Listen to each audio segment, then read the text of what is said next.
Hey guys, so we have some information on the video and stuff that just came out a few minutes ago. They go through basically part of the 1,000-day celebration. They talk about the new game mode incoming, as well as one new character, which we'll get into here in a little bit. But basically, we'll go through the video and just talk about the important points that they mentioned here. So this is not a super long one. It was about like 10 minutes or so, maybe a little bit less, or actually a little bit more. But the first thing to talk about is the 1,000-day celebration. They didn't really go into like a lot of detail about it. They only really mentioned two things-ish.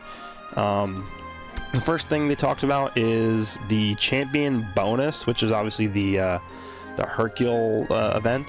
And generally they said that this usually gives 500 crystals, but like we know. But for this one, it's going to give 1,000 crystals over the course of the whole event because that's, 1,000-day celebration. And this is similar to what we saw for the Legends Festival as well. So nothing too crazy, obviously, but it's a little extra crystals, which is always decent. So that's that. Then we have an Ultra Space-Time Rush tweak. We knew about this coming up already, the rework of the Ultra Space-Time Rush. We don't really know exactly how it's going to work, but they did talk about the fact that they're going to be updating the shop for the to have different rewards in there, and I specifically mentioned the Zenkai characters that you can obtain via the story mode. So I assume you'll be able to more easily obtain Zenkai power for those units, as they're really pushing those characters out a lot. As we know, they made the banners live forever. The Zenkai banners just forever live for those characters, and I imagine in here you'll be able to purchase Zenkai power just for them specifically, but at maybe a cheaper price than you normally would be able to. But that's pretty much what they talk about here. Let's just see if he says anything. Speaking of Space-Time Rush, let me just go through this. Yep. Players will still be completing the same quests, taking all the arsenal that is their characters. Yep. Defeating those with specially designed strong enemies. Changing those rewards. Yeah, this is basically what they said. So I don't know if this is more so going to be them reworking the event itself rather than just specifically honing in on the reward structure. Obviously they call it like, what is it, like Zenkai Zenkai Ultra Space-Time Rush. Yeah, the whole game is just becoming Zenkai related. But to me it just sounds like the rewards are getting changed. And that's pretty much all we had. I think he also mentioned one more thing about this too, which was kind of interesting. Let's see. I just want to see if the ending had something interesting in it. I want to make sure that you'll get what the worth is out of this event. Yep, even though you just pretty much auto the whole time. Yeah, this event is specially designed for players that want to specially design their party. Sure. To be a bit more focused for certain Zenkai characters. Yeah, I mean, that makes sense. Like Blue Goku's obviously going to be more geared towards God Key. Green BROLY is going to obviously be geared more towards movie, stuff like that, I would say. Or just Super Saiyans in general. The usual Legends Limited characters, yeah, he talks about that. So I assume the banner is going to slightly be updated as well to include more recent characters. More of the crystals will be moving on to different events. For those of you who might be worried that the stones might just simply disappear. By stones, he means crystals. Don't worry about it, I'll be explaining this in a little bit. Okay, yeah, sure. At the end of the day, players will be able to grind out and acquire many rewards. Yep, so basically the reward structure is different. Same thing. We'll also have a special 1,000-day anniversary login bonuses and missions. Yep, makes sense. Along with those events and the tweaks, sure. This is something that I can't strictly talk about yet. But there will be a new character specially designed for this 1,000-day anniversary. So people have been talking about the possibility that if you have 1,000 days logged in, or you're somebody who has like that mission completed where you've actually logged in for 1,000 days, you'll get that character for free, similar to how Dokkan gave out the LR Spirit Bomb Goku. That's potentially what he's talking about here. That's what I would assume he's talking about here. So I don't expect whatever that is to be like a game-breakingly powerful character. It's probably just something more cosmetically oriented, I would assume. But we'll have to wait and see because we don't actually know the details for that yet. I don't know why they don't just reveal it. Okay, so that was that portion. Let's keep going through here. Legends update information. This is where they talk about the new game mode, and the new game mode is actually called the Tournament of Power mode.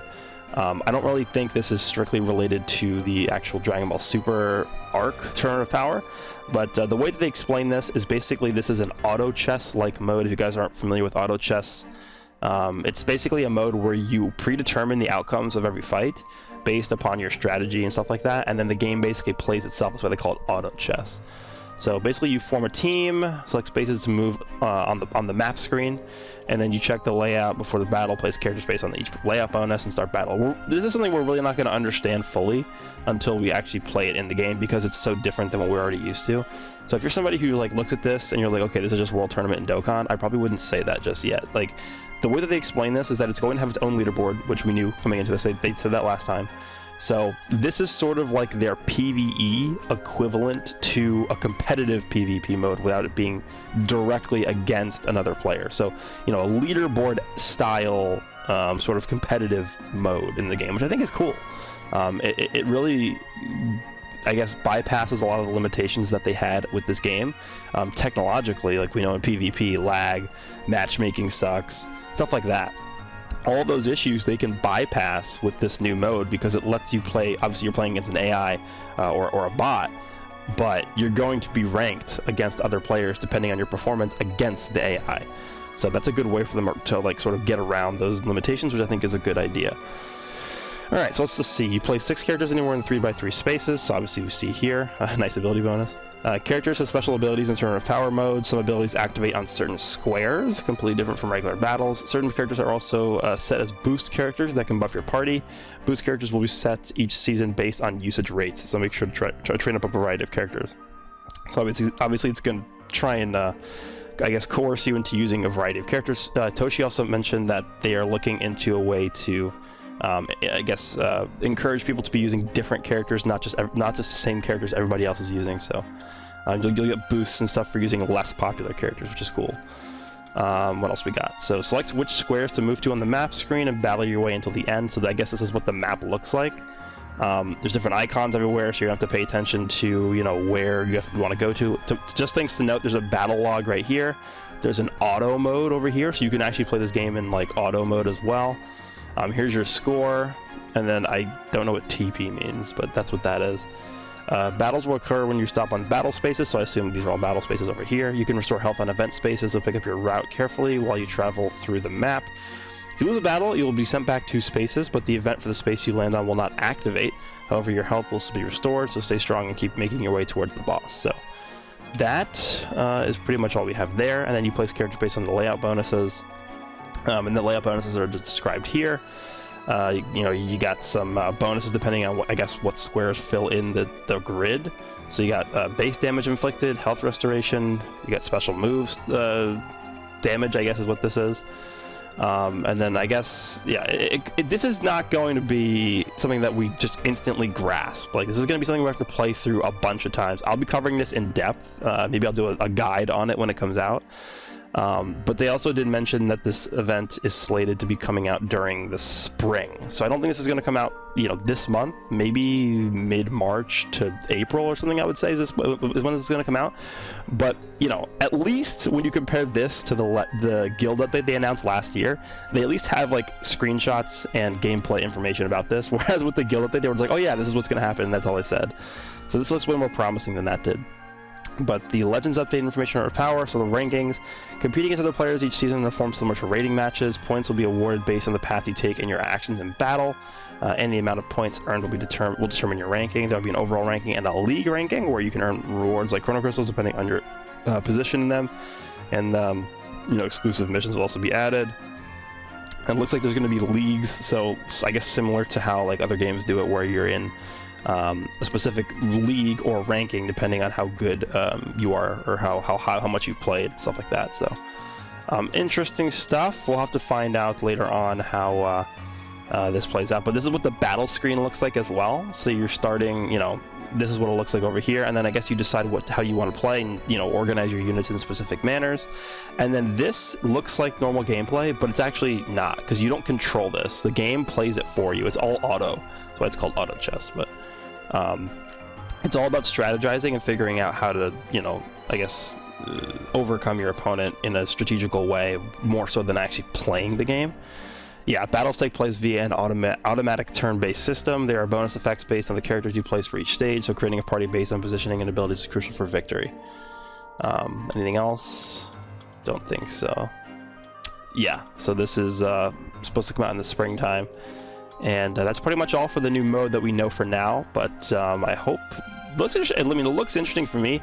I'm always down for them trying new things, and I'm happy that they're experimenting and stuff. But they talk about the Dragon Ball Games Battle Hour coming up soon, so we'll see what they do for that. But it's going to be on March 7th, and I assume they'll also do another announcement as we get closer to that date, or maybe they'll just do an announcement at the Battle Hour for something coming up. But that is what we're going to be seeing. There's going to be a bunch of events that they have, so it seems like a cool thing. And then we get to the new character, which I assumed they would show off Demon King Piccolo in this video, but they actually didn't. They showed off BROLY. So there's a new Super Saiyan BROLY coming out, and this is the BROLY from the Second Coming movie. So, you know, Gohan, sorry, not Gohan. We got Goten and Trunks in the background with BROLY there. There he is. I mean, we could play his animations. I don't mind it. So here we go. He looks pretty good. Non-transforming though, which is a little bit weird. As soon as I saw that it was like this, just the Super Saiyan form of BROLY, I thought he would be a transforming unit, but no, he's not. All right, so Dragon Ball Z Legend of Super Saiyan, even though it's not, that's the wrong movie. I don't know why they have that there. His attack gets boosted every time he uses a strike card. So again, it's very similar to this guy. We can take a look at the. Every time he uses an arts card, he gets 20% strike damage, but for him, it's just strike. Every time he uses an arts card, but for him, it's just strikes. Okay. Special cover change against strike cards. So again, pretty similar to this guy. And his Z ability is the first one to ever boost maximum base health for the tag powerful opponent. So that is pretty important to note there as well.